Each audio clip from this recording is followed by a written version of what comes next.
Efésios. Mensagem à Igreja Gloriosa. Os profetas. No último capítulo, nós demos uma olhada um tanto rápida no ministério apostólico, para começarmos nosso estudo sobre os ministérios que equipam, listados em Efésios 4. Neste capítulo, continuaremos com o ministério mencionado a seguir, os profetas.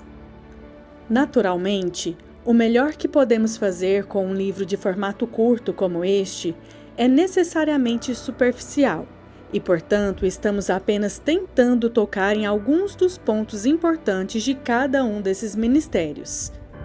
Conforme discutimos com relação ao apóstolo, podemos às vezes exercer todas as funções do ministério apostólico, mas isso não faz de nós um apóstolo. Da mesma forma, alguém pode ser usado para profetizar, mas isso não faz dele necessariamente um profeta. Na verdade, Paulo escreveu que vocês todos podem profetizar. 1 Coríntios 14:31.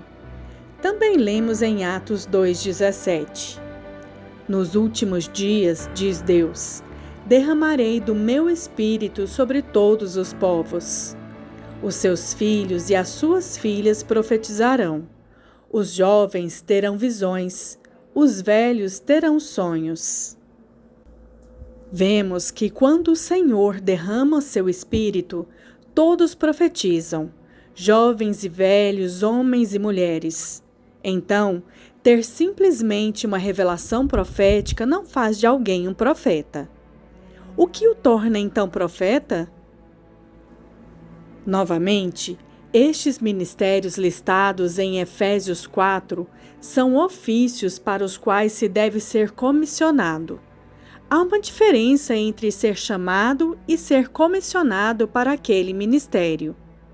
Paulo foi chamado para ser um apóstolo muitos anos antes de ser comissionado. Como as pessoas sabem que foram comissionadas? Se alguém tiver de perguntar se foi comissionado, é porque ainda não foi. Você sabe quando é comissionado pelo Senhor para um ministério?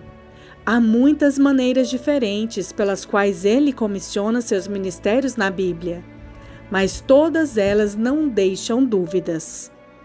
O que a comissão faz em nós que muda em relação a quando ainda não fomos comissionados? O tempo entre o chamado e a comissão é o tempo da preparação para o ministério. Podemos fazer todas as coisas que o ministério comissionado faria. Deve ser um tempo em que estamos crescendo, especialmente nos dons espirituais que nos foram dados em preparação para o ministério. Entretanto, quando a comissão vem, crescem a autoridade e a unção que a acompanham. A comissão é uma confirmação especial do próprio Senhor, pela qual Ele reconhece e dá respaldo ao nosso ministério. No mundo, reconhecemos a posição de alguém e nos submetemos à sua autoridade por causa daquela posição. Se você estiver no exército e alguém tiver a patente de capitão, as pessoas se relacionarão a ele de acordo com a sua posição.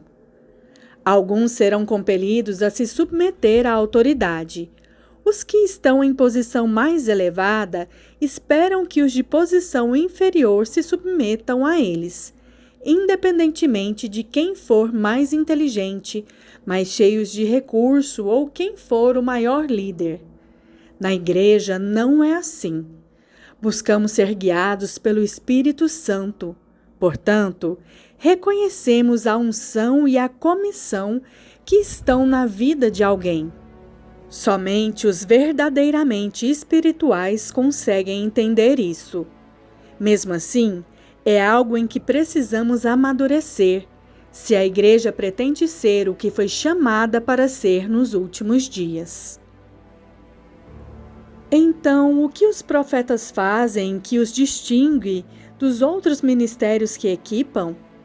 Profetas são chamados para ouvir do Senhor em um nível estratégico. Não tem nada a ver com ensino, escrita, estabelecimento doutrinário, mas com relação à vontade do Senhor em certas questões. Aplica-se a indivíduos, a igrejas, a Igreja Universal ou até a governos, empresas e outras instituições às quais o Senhor deseja falar. O profeta recebe revelação do Senhor de maneiras tão diferentes nos textos bíblicos quanto são diferentes os próprios profetas. Pode vir por uma impressão, sonhos, visões, pela palavra do Senhor, por visitações de anjos, por um arrebatamento do Espírito e até por ficar diante do Senhor. Isso faz o ministério profético ser excepcionalmente excitante. O Senhor parece pretender falar de modos que não apenas transmitam a mensagem, mas que revelem seu coração e seus caminhos com relação a um assunto. Por esta razão, muito frequentemente, o modo pelo qual vem uma revelação para a qual o profeta em particular ela vem, pode ser uma parte significativa da mensagem. Foi dito que profetizamos em parte. Isso significa que, independentemente do modo tão espetacular de vir a revelação, ela é apenas uma parte do quadro inteiro. Portanto, se vamos ter o quadro inteiro, devemos aprender a juntar a nossa parte com a que os outros estão vendo. É por esta razão que referimos a este ministério quase que no plural. Em Mateus 23:34, o Senhor disse: Por isto, eu lhes estou enviando profetas, sábios e mestres. Por causa da clareza, precisamos fazer uma distinção entre estes 3 emissários específicos que o Senhor promete enviar-nos. Primeiro, profetas. Segundo, sábios. E terceiro, mestres, ou escribas, em algumas traduções. Profetas são enviados com palavras e revelação da parte do Senhor. Sábios têm uma sabedoria que edifica em relação ao ministério apostólico. Escribas são escritores.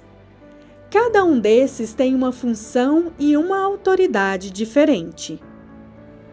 Vejamos o seguinte caso como um bom exemplo de autoridade espiritual recentemente, quando os mercados de ações tremeram.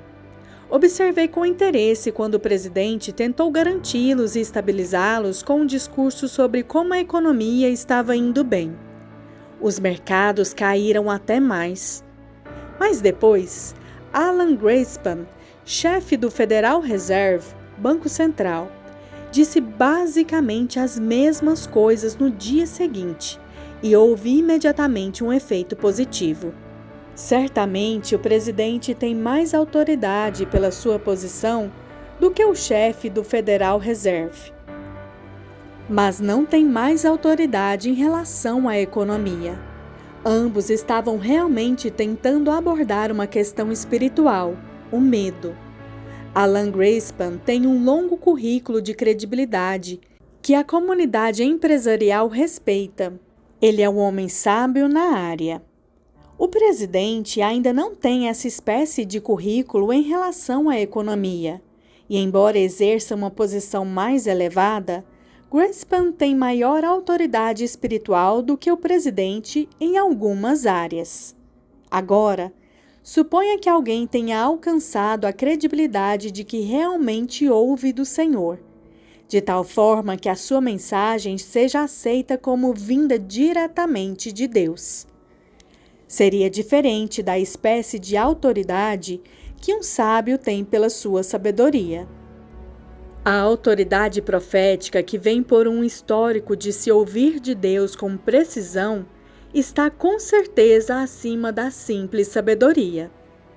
Essa espécie de autoridade espiritual não acontece da noite para o dia, a menos que surja com manifestações espetaculares, sobrenaturais. O Senhor confirmou alguns com grande poder sobrenatural. Outros crescem em estatura porque nenhuma das suas palavras cai por terra. Geralmente, a autoridade profética é uma combinação de ambos. Entretanto, precisamos distinguir a autoridade profética da autoridade dos sábios, entre aspas. Os profetas são enviados a entregar as mensagens da parte de Deus, não apenas para darem bons conselhos. Assim como discutimos com relação ao ministério apostólico, não queremos estabelecer substitutos baratos. Em Atos 2,17, vemos que, nos últimos dias, o Senhor derramará do seu Espírito, o que resultará em profecia, sonhos, visões e até maravilhas em cima no céu e sinais embaixo na terra. Estamos vivendo em um tempo de grande aumento dos dons e manifestações proféticas. Assim como em Atos 2,17 declara, está acontecendo com velhos e jovens, homens e mulheres, com a inclusão de todos. Então, é ainda mais importante nestes tempos, quando o Espírito está sendo derramado, que aprendamos a distinguir entre o ofício do profeta e aqueles que apenas recebem revelação profética, o que, em última análise, acabará acontecendo com todos. O ofício do profeta resulta de uma comissão de Deus, não apenas do nível ou até da importância da revelação recebida. Como nos é dito com relação a esse e todos os outros ministérios listados em Efésios 4, uma das funções primárias deles é equipar os santos. Isso significa que um profeta deve não apenas ouvir do Senhor em um nível profético, mas deve estar equipando aqueles para os quais ministra, de modo que eles reconheçam a voz do Senhor e ouçam dele. Repito, há uma diferença entre ser chamado e ser comissionado. E o tempo entre o chamado e a comissão é o tempo de preparação para o ministério.